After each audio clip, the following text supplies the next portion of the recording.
Protecting your business is your number one priority. And in a world of ever-increasing global risks, organizations are facing uncertainty from third parties like never before. You've spent years building up your business, and now, more than ever, you have to think differently about due diligence to ensure that a new client, a supplier, or a third-party agent acting on your behalf won't put you at risk of reputational damage, loss of business opportunities, serious financial penalties, or even criminal charges. That's where we come in. Lexis Diligence helps mitigate risks, protects your reputation, and ensures regulatory requirements are met, helping your business reduce penalties and continue to grow through efficient, flexible, and cost-effective due diligence. From the convenience of a single interface, you can access over 26,000 global news sources, 1,000 plus sanctions and watch lists, and more than 1 million PEPs. Over 3,000 databases on public and private companies worldwide, in-depth country and industry risk analysis reports, and more than 46 billion public records on U.S. entities and individuals. Lexis Diligence empowers your due diligence process, allowing you to set up alerts for ongoing monitoring of critical third parties and to generate auditable due diligence reports to mitigate supplier and anti-bribery and corruption compliance risk more effectively. Dig deeper into your due diligence process with LexisNexis. Request a demo with one of our specialists today.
Agora vamos dar início ao primeiro painel.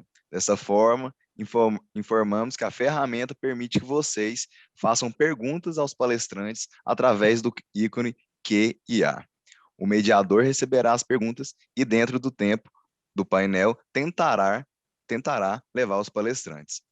Teremos agora a palestra com o tema Compliance Público Benchmarking, para coordenar as atividades da mesa de trabalhos e também apresentar o mini currículo dos palestrantes. Convidamos o Dr. Arthur Carlisto, sócio do escritório Jacó Coelho Advogados, profissional com formação em Direito nas faculdades integradas de Rio Branco e pós-graduando em Direito Administrativo pela Fundação Getúlio Vargas, com histórico de atuação no direito público, especialmente no ramo coletivo de servidores públicos. Só corrigindo, pós-graduado. Olá, pessoal, bom dia. Bom dia a todos. Está todo mundo me ouvindo bem? Bom dia, sim. Sim. Pois então, quero aqui, primeiramente, agradecer, parabenizar, na verdade, né, pelo evento, pelo magnífico evento que está sendo proposto, agradecer para a doutora Karine pelo convite, agradecer as pessoas laureadas que falaram antes da gente, Dr. Ziller, Giovanni, Dr. Jacó, próprio Lucas, doutora Karine. O nosso painel, como foi dito pelo Lucas, ele vai abordar o compliance benchmarking público, ou seja, o compliance entabulado em relação à administração pública. A gente aqui vai pretender fazer num formato de bate-papo mais informal mesmo. Os debatedores que foram convidados para fazer parte desse painel são pessoas ideais para realizar esse debate, porque eles aliam uma ótima formação acadêmica com uma vivência prática da dinâmica das atividades públicas, né? Eles ocupam um papel de destaque nas relações que o poder público faz, seja por serem parte da administração, ou seja, por negociarem constantemente com a administração pública. Então, vai ser muito importante para a gente, no nosso sentir, trazer as experiências, os benefícios e até as eventuais necessidades de ajustes que eles vislumbrem nessa aplicação do compliance público, que é algo meio recente, pelo menos normativamente falando, aqui no Brasil, né? Antes de passar a palavra para os nossos debatedores e fazer uma brevíssima apresentação de cada um deles, eu só acho que vou querer fazer uma conceituação muito breve do que viria a ser o compliance público, porque eu acho que a gente já parte de uma premissa interessante de conhecer aquilo que a gente vai debater sobre. Eu tenho certeza que a maioria das pessoas que estão assistindo conhecem bem. O próprio Dr. Ziller falou muito bem sobre como é implementado e como deve ser implementado um compliance público, mas fica sempre aquela situação, o que seria esse compliance público? E eu gosto muito da conceituação da Camila de Mesquita.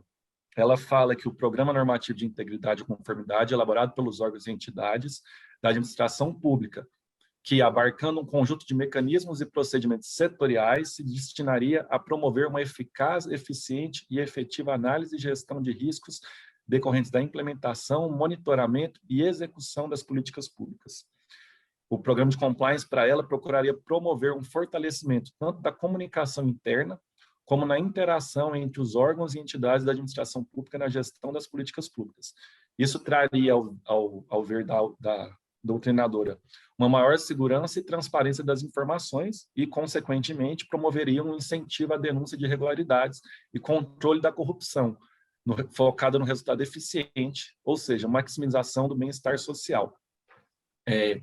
Eu gosto de complementar essa conceituação, que é muito completa, num trecho do doutrinador Marciório, que ele é mais sucinto e ele fala muito bem das nuances sobre o poder público, que é o seguinte: não é mais suficiente tratar a realidade com previsões abstratas, petrificadas em instrumentos normativos perenes, que teoricamente absorvem a maior parte da carga de litigiosidade.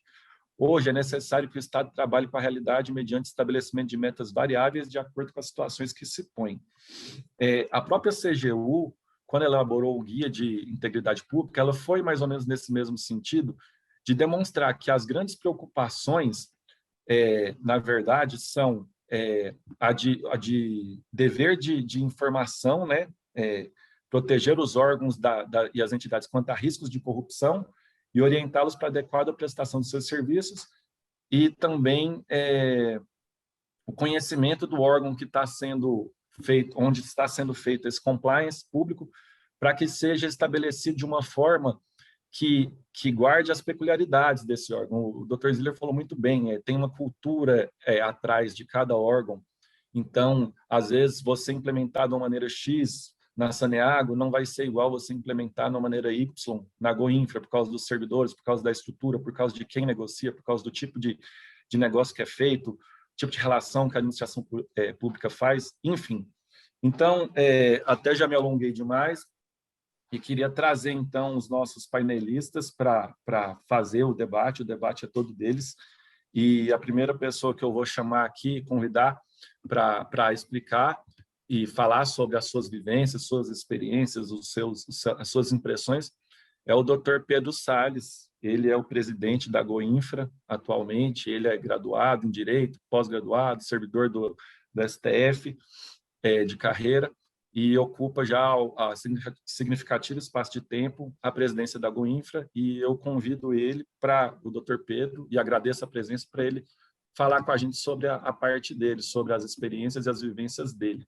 Bom dia, Arthur, bom dia, Lucas, que está aqui apresentando o nosso evento, bom dia, Dr. Jacó Coelho, obrigado pela oportunidade do convite, Instituto ARC, Canal Compliance, doutora Karine, de quem tive a grata oportunidade do convite também, o Instituto ESN e o doutor Giovanni, aí, que mais cedo falaram, e um bom dia especial ao grande amigo meu, colega de governo, autoridade aqui do assunto, que fez essa explanação de abertura com considerações gerais de um programa vitorioso que nós temos aqui no Estado e que foi, em grande parte, concebido pelo Dr. Ziller e todo o seu time lá na Controladoria Geral aqui do Estado. Bom, nós vamos falar aqui rapidamente a nossa contribuição, sobretudo aqui como um cliente desse programa de compliance público, fazer algumas considerações gerais, conceituais também, sobre essa dicotomia, né, do compliance privado, do compliance público, que ela é muito interessante. Eu ingressei no serviço público na Secretaria de Fazenda do Distrito Federal e tive como chefe o secretário de Fazenda, que mais tarde viria a ser um ministro da CGU, Dr. Valdir Moisés Simões, que foi um grande entusiasta, né, da internalização de boa parte das normas que temos aqui de compliance. E me lembro desses diálogos que tive, diversos diálogos que tive com ele naquela ocasião, e ele falava o seguinte, ele falava: Pedro,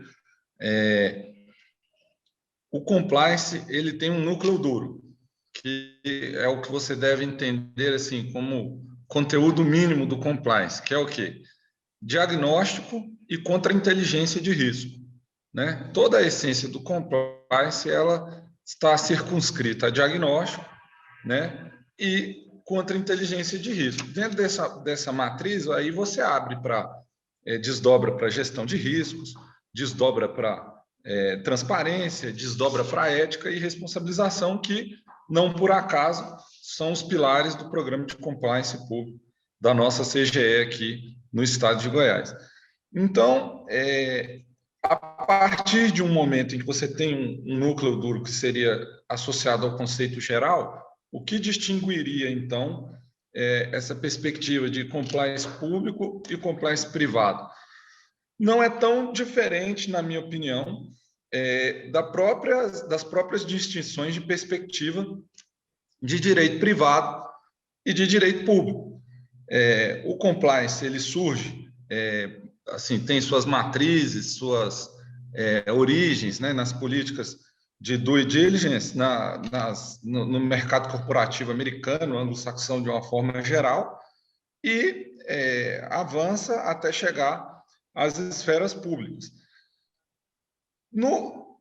Quando disse que a diferença se dá, de certa forma, semelhante ao direito público e ao direito privado, eu quis dizer o seguinte: na esfera privada, todo o ordenamento jurídico ele tem base na autonomia da vontade, na autonomia negocial, e no direito público toda a normatização, toda a positivação é o cenário de onde emanam as relações jurídicas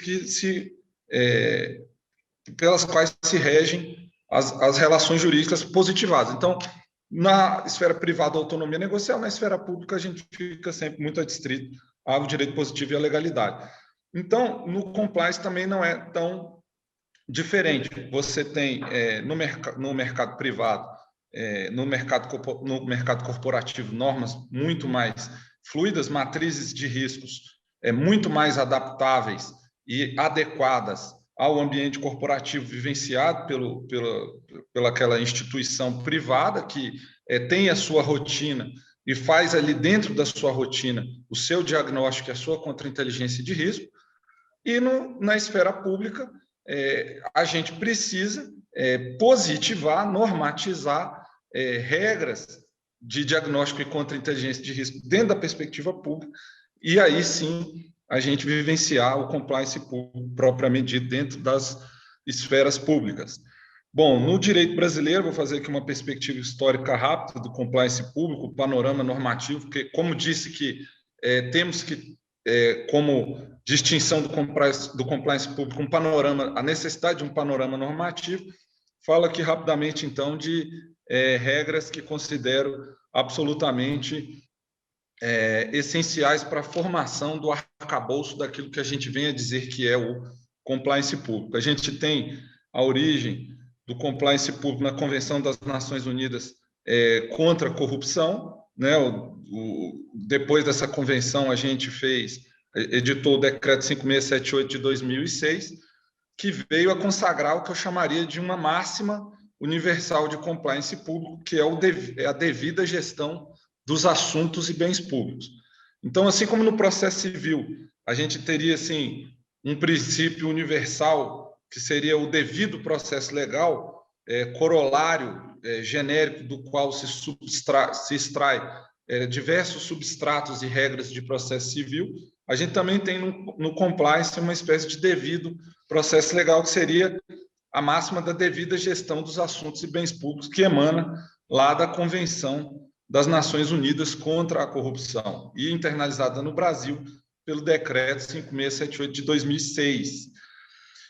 De lá para cá, a gente tem diversas normas no direito brasileiro que, de certa forma, contribuem para a instalação de transparência, controle, inteligência de risco, matriz, mas de forma muito genérica. Aí eu citaria a lei de licitação, a lei de improbidade administrativa, a própria lei anticorrupção. Elas não falam propriamente, não se fala no direito brasileiro propriamente em programa de integridade de forma específica, como gestão e diagnóstico e contra-inteligência de risco. E isso só vai acontecer de forma, vamos dizer assim, conceitual e semântica, expressamente direta, em 2015, quando a gente tem, então, o guia de implantação de programação de integridade, de programas de integridade, em estatais, baseado nas diretrizes que até então já haviam vigentes na OCDE. Então, a gente tem o Decreto 5678 de 2006, lá internalizando a convenção, tem uma série de leis e normas jurídicas que indiretamente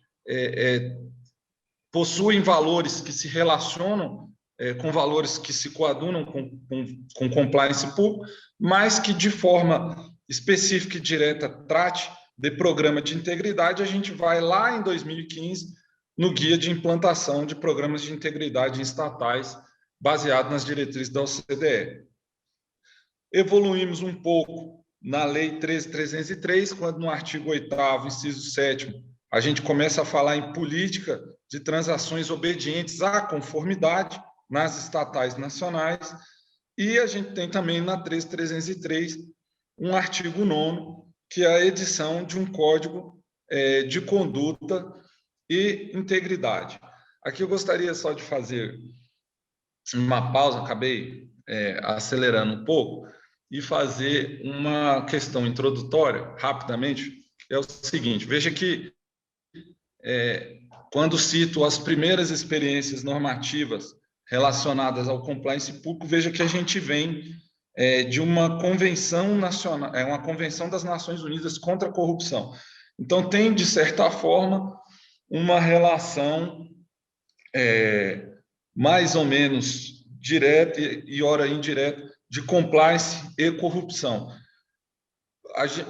Certa feita eu acompanhava uma palestra que falava sobre isso, e o painelista falava uma coisa que eu achei muito interessante. Ele falava o seguinte: olha, quando você, dentro da ciência política, você vai estudar democracia, você vai aprofundar nos politólogos, como, por exemplo, Robert Dahl, em poliarquia e tal, e você vai constatar que não existe propriamente um conceito definido de democracia. Existem níveis de democracia conforme a maior ou menor participação da sociedade no processo político, na formação de uma vontade política dentro de uma nação. E associado à vontade da maioria, obviamente, a consolidação de direitos fundamentais para o livre exercício do direito de expressão dentro dessa sociedade. E à medida que isso, na verdade, vem do livro da professora Suzy Rosen Ackerman sobre corrupção, um estudo amplo que existe lá nos Estados Unidos sobre corrupção. E à medida que os níveis de democracia eles vão se elevando, a sociedade vai se desenvolvendo e criando mecanismos de controle, chega um dado momento em que há uma constatação e um sentimento social sobre a corrupção e a sua inaceitabilidade, né? A conclusão do consenso social sobre a agressão que existe acerca da corrupção. E também na literatura aqui nacional tem um livro do Lucas Rocha Furtado, procurador-geral lá subprocurador-geral do TCU, que fala sobre as raízes da corrupção no Brasil. Ele fala que esse fenômeno acontece quando tem um marco, né? Toda sociedade ela tem um processo, um fato que ele marca o conjunto social e ele passa a ser uma virada, né, dentro daquela temática no conjunto social. E no contexto brasileiro a gente tem alguns processos, a gente vive esse processo de melhoria da nossa qualidade da democracia, não talvez a passos largos como gostaríamos, mas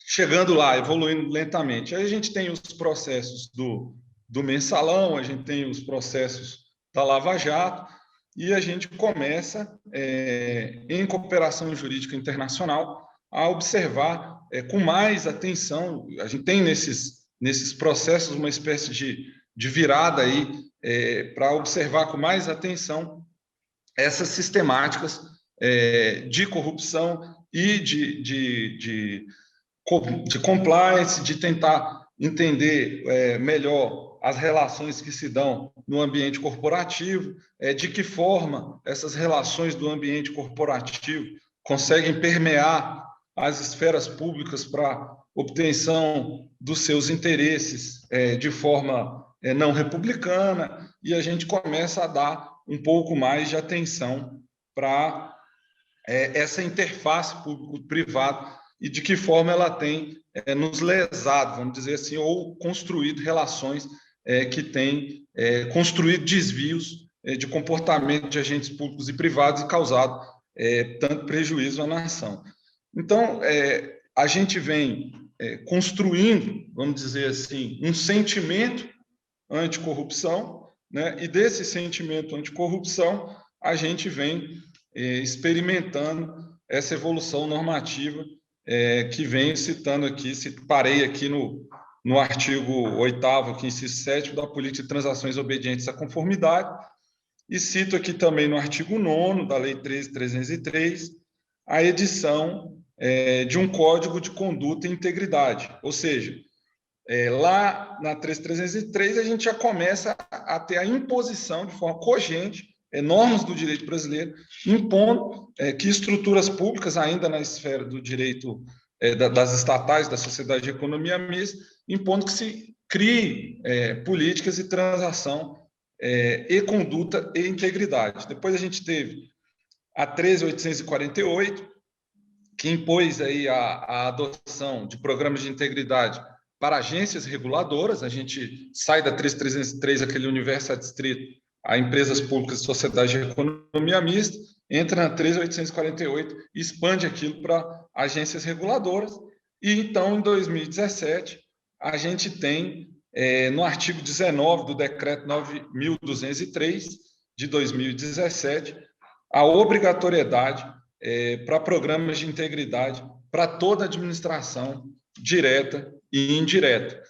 E, avançando para a regulamentação dessa obrigação, agora que depois de todos esses diplomas normativos que citei, a gente tem a clássica portaria da CGU 1089 de 2018, que ultimamente foi revogada pela 57, a última portaria 57, e regulamenta todo esse programa de integridade baseado em gestão de risco, matrizes de risco, responsabilização, conduta ética e todos esses pilares da perspectiva do compliance público.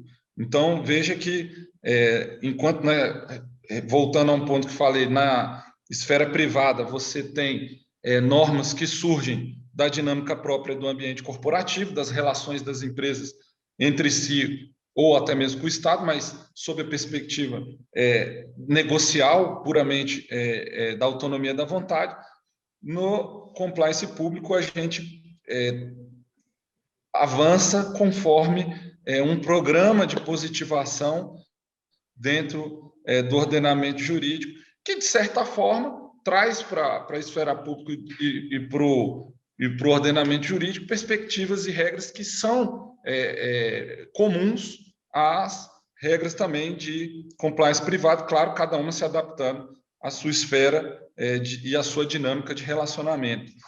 Então, aqui no estado de Goiás, a gente teve a lei estadual 20.489, depois o decreto 9.406/19, que regulamentou o PCP, que é o Programa de Compliance Público, que o meu colega Henrique Ziller falava agora há pouco, uma determinação do nosso governador Ronaldo Caiado, determinando que os órgãos e as pastas que ali estivessem vinculados àqueles programas, que é basicamente o governo todo, trouxesse para dentro da sua estrutura um controlador da CGE que coordena um programa e monitora um programa de diretrizes de gestão de risco, transparência, ética e responsabilização dentro de cada...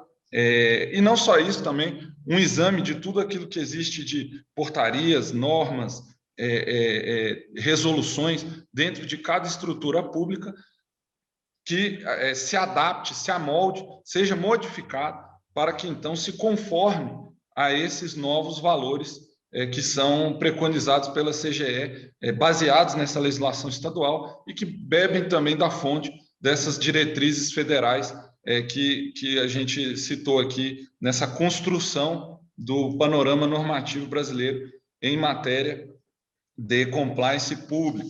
Aqui na Goinfra, a gente vivia algumas situações, no mínimo, peculiares, não é segredo para ninguém, o órgão se envolveu aí em polêmicas no passado,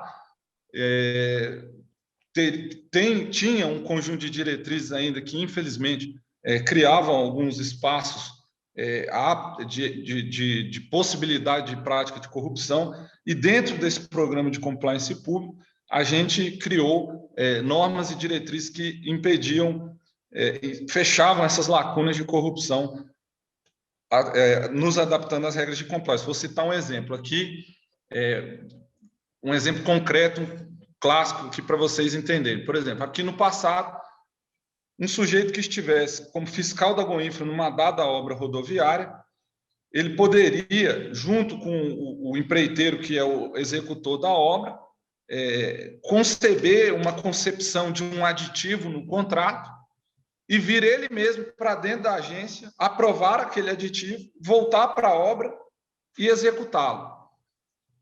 Aí, veja a inadequação disso.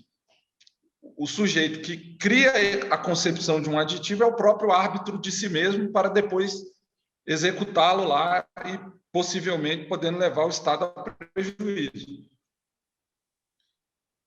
Modificamos as portarias aqui. Agora, quando o sujeito tem uma proposta de aditivo, ele encaminha para um colegiado aqui interno na diretoria de obras rodoviárias e 3 engenheiros deliberam sobre a conveniência e a oportunidade da aprovação ou não daquele aditivo, para que, então, sob estrita fundamentação técnica, faça com que o Estado entre naquele aditivo e tenha uma despesa maior ou não. Então, esse é apenas um exemplo para que vocês entendam como funciona empiricamente essa revisitação de normas à luz desses valores. A gente tem também uma frente de estudo aqui para se adaptar à nova lei de licitações, a 14.133, que traz aí no seu bojo a imperiosidade de construção de matrizes de riscos. Olha aí, mais uma norma do direito brasileiro que fala de forma direta, né, sobre valores relacionados a programa de integridade. As contratações expressivas do setor público vão ter que ter matrizes de risco, tais como já direciona a Lei 3.303, isso não havia de forma para administração direta e indireta, essa é uma novidade da nova lei.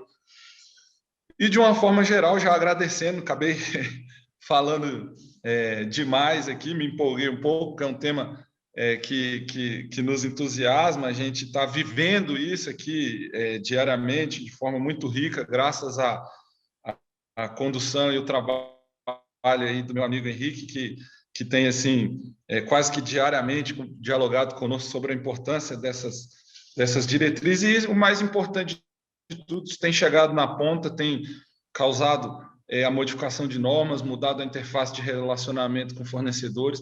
Isso está chegando na ponta, está chegando para a sociedade goiana, um mérito dele, do nosso governador e de todos aqueles que se dedicam e se empenham para transformar isso um pouco em realidade. Então, eu encerro aqui a minha fala, Arthur. Muito obrigado, mais uma vez, obrigado a todos os organizadores, aos meus colegas que vão me suceder nas próximas falas, verdadeiras aí autoridades do segmento. É uma fala muito rápida, então a gente divide aqui rapidamente, tão somente algumas impressões, mas fica aí à minha disposição para participar de futuros eventos e louvar esse espaço tão bacana que vocês estão fazendo aí, que é o Compliance Across, para a gente discutir esse tema tão interessante. Um abraço a todos aí. Doutor Pedro, a gente que agradece. Nossa, quanta coisa interessante que foi dita, né? Que análise completa. O meu moderador esqueceu, né, de citar, mas ficou claro aí que o doutor Pedro também é mestre em direito constitucional, então ele fez realmente uma varredura muito boa da coisa normativa, e ficaram alguns pontos bem interessantes no que foi dito, doutor Pedro. Por exemplo, essa preocupação internacional que existe, né? E ela foi o start daqui do nacional, foi uma convenção, como você disse, da ONU. Então, isso é um primeiro ponto interessante que eu pego da sua fala. O outro ponto que eu gostei muito é essa preocupação, né, que o gestor público está tendo com a corrupção, a população está tendo muita, e está exigindo da administração pública novas ferramentas para combater efetivamente essa corrupção, né? E aí tem que louvar, sim, a iniciativa dos estaduais, porque o executivo, de maneira geral, ele ainda não é obrigado, porque, como você disse, doutor Pedro disse, são tantas normativas e algumas, mas não tem uma específica. Então, assim, nem todos os órgãos da administração pública, em tese, seriam obrigados, mas aqui no Estado, como o doutor Ziller disse, isso já foi adiantado pelo governador, e é muito bom ter iniciativas nesse sentido. Então, queria te agradecer muito, doutor Pedro, e espero que você continue aí conosco. E agora eu vou convidar a nossa próxima debatedora, que tem a mesma desenvoltura e também o mesmo conteúdo, com certeza, do doutor Pedro, é a doutora Divina Neves. Ela é Compliance Officer da Saneago, acadêmica do curso de Direito, graduada em Engenharia de Alimentos, pós-graduada em Gestão de Risco e Compliance, e com MBA em Gestão de Qualidade e Engenharia de Produção. Então, a doutora Divina, com certeza, também vai ser muito importante te ouvir, e agradeço já a sua presença. A gente quer, você fica com tema livre, claro, mas se for possível, trazer para a gente suas experiências, impressões, serão muito bem-vindas, e obrigado novamente pela presença. Bom dia a todos, consegue me ouvir bem? Bom. Agradeço, né, pela oportunidade de estar aqui palestrando. diante dessa pandemia, desse atual momento em que estamos vivendo do Covid-19, e a tecnologia ela nos permite essa troca de conhecimento. Então, meu bom dia especial para todos que nos assistem pela internet, para todos que assistem em casa.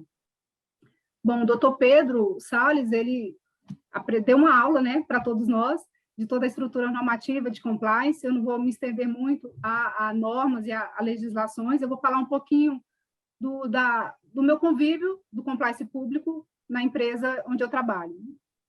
Como o doutor Arthur falou, meu nome é Divina Lúcia Montelo, eu trabalho na empresa de saneamento do estado de Goiás, na Saneago, essa empresa com mais de 6 mil empregados, sou a responsável pelo compliance. Quando tudo começou, né, doutor? No ano de 2016 foi publicada a Lei 13.303 e trouxe toda a estrutura de governança para todas as empresas estatais. E a Saneago, em adequar a lei, criou também a sua estrutura de governança e trouxe também a gerência de compliance e a gerência de gestão de risco. Temos também a gerência de apoio à governança. E aqui eu trago muitas mudanças essas que eu entendo significativas para a companhia. Mudanças, eu separo em duas mudanças formais e mudanças materiais, com o advento da Lei 13.303. Mudanças que eu cito formais, a publicação e a criação de um código de conduta e integridade, um código, né, extenso, que disciplina, que traz o comportamento desejável para cada empregado. Cita aqui políticas de não retaliação, política de conflito de interesse, políticas de prevenção de atos de corrupção, políticas de transações com partes relacionadas, enfim. A Saneago ela tem em torno de mais de 16 políticas, todas aprovadas pelo Conselho de Administração, conforme exige a Lei 13.303. Essas são as mudanças formais, né, que eu acredito positivas para a companhia de saneamento. Mas nada adianta ter esse todo arcabouço de documentos normativos, nada adianta ter esse emaranhado de documentos, se o empregado ele não conhece, se o empregado ele não tem conhecimento dessas normas. E aí eu cito agora a segunda mudança, que é a mudança comportamental, uma mudança formal de toda a nossa estrutura de compliance. Né? O compliance, o controle, ele não é algo que muda de um dia para a noite. Ele não é algo que tem que ser descido a garganta abaixo. Ele é algo que o controle, eles são hábitos que devem ser implementados todos os dias, que devem ser monitorados, que devem ser criados na cultura, ou, sei lá, na veia de cada empregado. E essa é a rotina de nós aqui da Superintendência de Governança, da Gerência de Compliance, que estabelece, né, como um pilar do compliance, que é a prevenção. É o conhecimento e são os treinamentos que estamos aplicando. O controle, eles são hábitos que precisam ser implementados dia a dia, são conceitos que não podem ser passados com medo para cada empregado. O gestor, ele não pode ter medo do compliance, e sim comprar a ideia de que ele precisa cumprir as normas, de que ele precisa cumprir todos os seus regramentos internos, trabalhar que aquilo é importante para ele, e não ter medo, não ser um caça às bruxas para a empresa. E sim, o compliance ele é um parceiro, uma linha staff de toda a estrutura de gestão. Certo? E aí temos muitas vantagens, né? As vantagens que eu cito também positivas, isso para toda a empresa pública e assim como para uma empresa privada. Vantagens positivas, a imagem da empresa, ela favorece perante o mercado. Os empregados, outra vantagem, os empregados eles trabalham mais engajados, compromissados com fazer certo, compromissados com o valor da empresa. Então, essas são umas vantagens que eu cito aqui positivas, né? O doutor Henrique Ziller, ele citou também o decreto 9.406, que é o decreto de compliance público. A Saneago ela trabalha em parceria também com a Controladoria Geral do Estado, nas diretrizes do eixo do programa de compliance público. Uma outra vantagem que eu cito positiva nossas escolhas dos nossos gestores, eles obedecem critérios objetivos, na designação e na instituição, na designação e na nomeação dos nossos gestores, são estabelecidos requisitos relacionados à capacitação e à qualificação desses gestores, não só dos gestores, mas também da nossa alta administração. Então, toda a alta administração ela é estabelecido critérios objetivos para assumirem os cargos. E são estabelecidos também requisitos profissionais. Isso foi uma vantagem positiva para o compliance dentro da companhia. Outro critério que eu cito aqui importante é o programa de integridade dos nossos fornecedores. Então, a lei, em 2019, foi publicada a lei 20.2489, né, que ele exige que os fornecedores apresentem um programa de integridade efetivo. Então, para aqueles fornecedores que se enquadrarem na lei, são exigidos um programa de integridade, a Saneago ela faz uma verificação de toda a integridade de cada fornecedor. É uma vantagem positiva. Como diz, toda empresa ela tem seus desafios, né, que são perseguidos todos os dias. A gente tenta avançar, tenta, né, pular esses desafios. O compliance ele tem como desafio tornar as boas práticas como um costume, e não pode ser uma exceção. O empregado ele precisa entender que aquilo é importante para a companhia, que aquilo é importante para o crescimento de toda e qualquer companhia, sendo ela pública ou ela privada. Outro desafio que eu cito é que devemos avançar em políticas de não retaliação. Aquele que busca proteger o interesse público não pode ser retaliado, né? Desafios que eu cito aqui do denuncismo, tratar a denúncia com seriedade, pois a denúncia ela é um instrumento de proteção do serviço público. Ela não pode ser a satisfação do interesse privado, do interesse público, desculpa. A denúncia ela não pode ser uma satisfação do interesse público. A pessoa que denuncia ela não pode ser retaliada. Então, são desafios, né, que estamos seguindo aqui na companhia. Não quero estender muito meu tempo, né, foi me dado 8 minutos, né, doutor Arthur? Eu tento ser o mais breve possível. Então, para finalizar, eu quero agradecer todos a oportunidade e que atingiremos um sucesso buscando compliance público quando conseguimos internalizar boas práticas da administração pública e de forma de que o seu cumprimento dispense qualquer mecanismo de vigilância. Quando isso acontecer, teremos certeza de que nosso objetivo foi alcançado. Tenham um ótimo congresso. Bom dia a todos. Bom, eu deixo aqui meu telefone para o doutor Arthur, caso alguém tenha alguma dúvida, possa entrar em contato comigo. É isso. Doutora Divina, se prepare então, viu, que vai ter muita gente aí te contactando. Eu, por exemplo, achei excelente, excelente mesmo. Parabéns, muito obrigado. Dessa sua fala aí, várias coisas foram muito interessantes, né? Mas o que me chamou a atenção, que já havia sido dito em fala de outros, mas na sua de maneira um pouco mais clara, talvez, é que a efetividade depende que essa cultura seja assimilada e depende de um tempo, né? E que isso é muito importante a preocupação de se criar uma cultura e que essa cultura seja enraizada e seja trazida pelo servidor, que o servidor compre briga em relação a ela e passe a aplicá-la. E aí você disse, até em relação às vantagens que isso gera, né, o servidor fica mais engajado, ele fica mais tranquilo, a importância da denúncia, né, de ter mecanismo efetivo de se demonstrar que está havendo algum tipo de problema, e aí com isso poder, de alguma forma, tentar trazer para a administração pública essa facilidade na apuração. Então, muito legal, parabéns mesmo. E agora, para finalizar o nosso painel, acredito que tem tudo a ver essa nossa separação dos debatedores, deixando por último a doutora Cristina Yoshida. Ela é graduada em Direito também e pós-graduada em Direito Privado.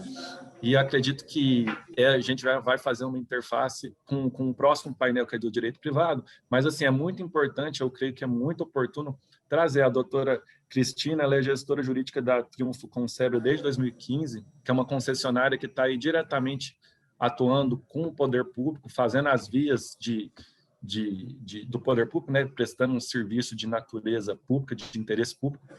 E no caso das concessionárias, né, pipocam informações, pipocam dúvidas e como eles enxergam, né?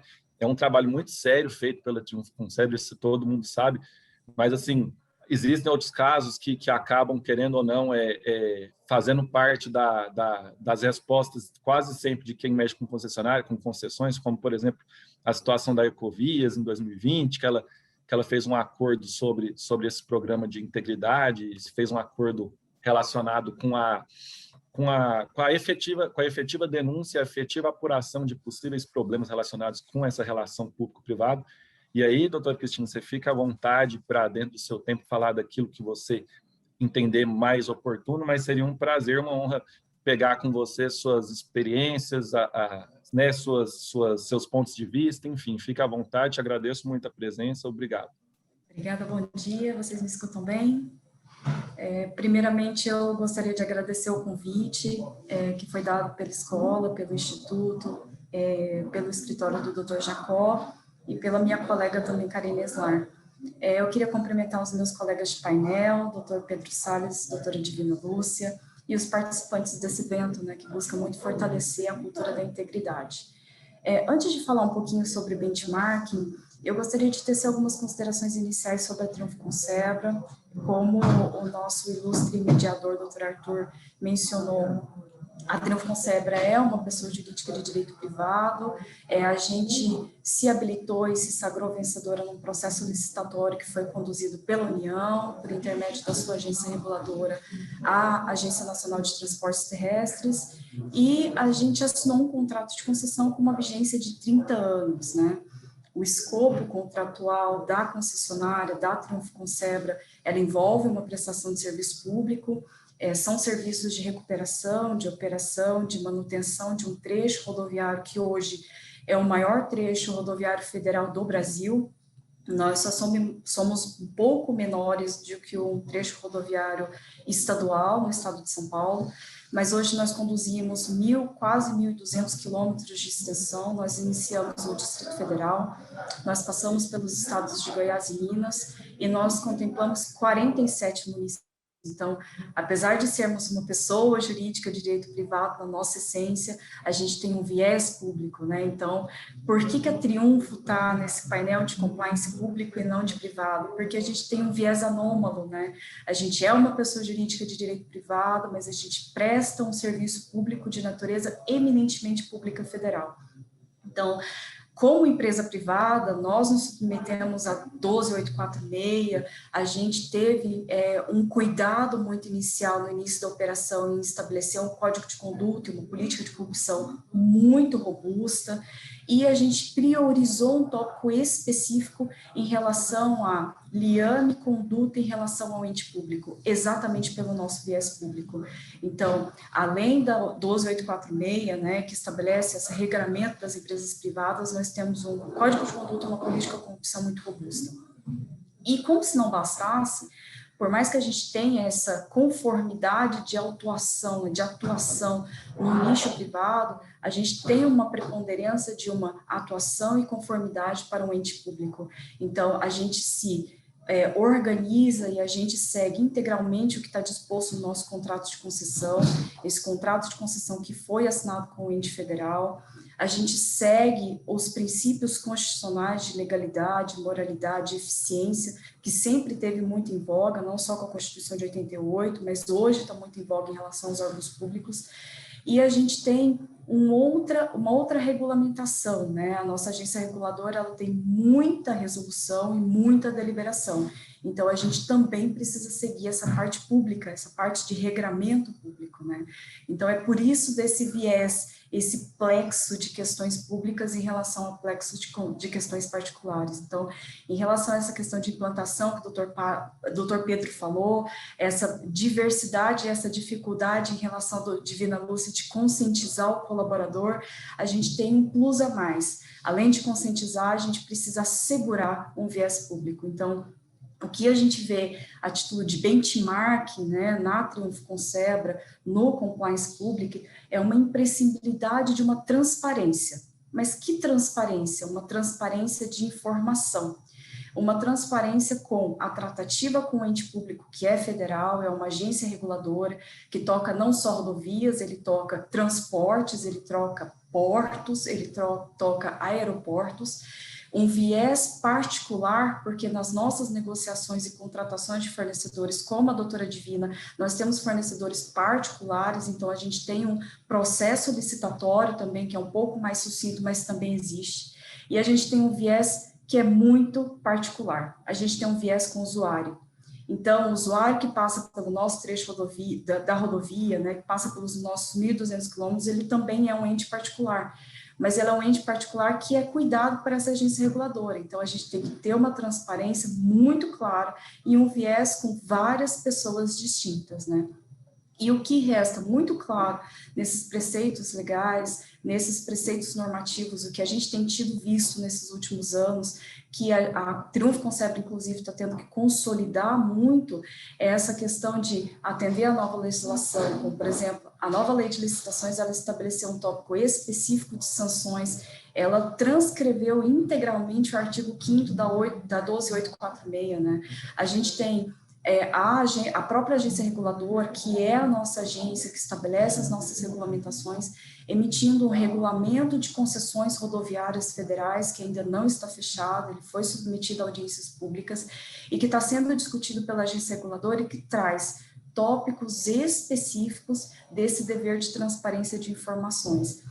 Até como uma novidade, que não é tão nova, mas agora vem com uma forma muito enfática, é a criação de uma comissão que chama uma comissão tripartite, que vai ser reunida entre a própria concessão, o ente particular, a própria NTT, que é um agente público, e diretamente o usuário, vai ter uma comissão de usuários. Então, para quê? Para que a gente tenha transparência nas informações, para que o serviço público prestado ele seja efetivamente de eficiência. Então, quando eu fui convidada, até pela doutora Karine, eu mostrei mesmo a minha preocupação, porque nós somos uma empresa eminentemente privada, né, o nosso viés é privado, mas a gente presta um serviço público, então o nosso viés é muito privado e público, então todas essas dificuldades que até o ilustre secretário da Controladoria Geral falou, doutor Henrique, sobre implantação, conscientização, mapeamento de riscos, isso a gente tem duplo viés, né? Então, nós temos uma área de gestão interna, né, de gestão para que a gente possa desenvolver nossas políticas, tanto pública quanto privada. Mas a gente está tendo, e tem uma ingerência federal muito robusta, né? Então, a gente tem uma necessidade de uma conformidade para a atuação. Então, é uma conformidade via de compliance, tanto privada quanto pública. Então, não existe uma dificuldade de aglutinação, mas existe uma necessidade de um plexo muito robusto. Então, em relação à parte da Triunfo Concebra, é isso, eu gostaria muito de agradecer a participação, eu acho que foi muito enriquecedor, todas as dificuldades, os entraves que eu tenho, que o departamento, que a companhia tem, eu acho que é todo mundo, o que todo o doutor Pedro, o doutor Divina falaram, então, eu fico muito reconfortável, né, em relação a isso, é reconfortante, né, que todo mundo está querendo implantar, e essa é a nossa vivência. O mundo corporativo hoje, o mundo público, o mundo privado, ele exige ou a gente implanta compliance e efetiva, ou a gente não vai conseguir seguir pelos nossos negócios. Então, eu queria deixar isso muito bem registrado e agradecer a participação.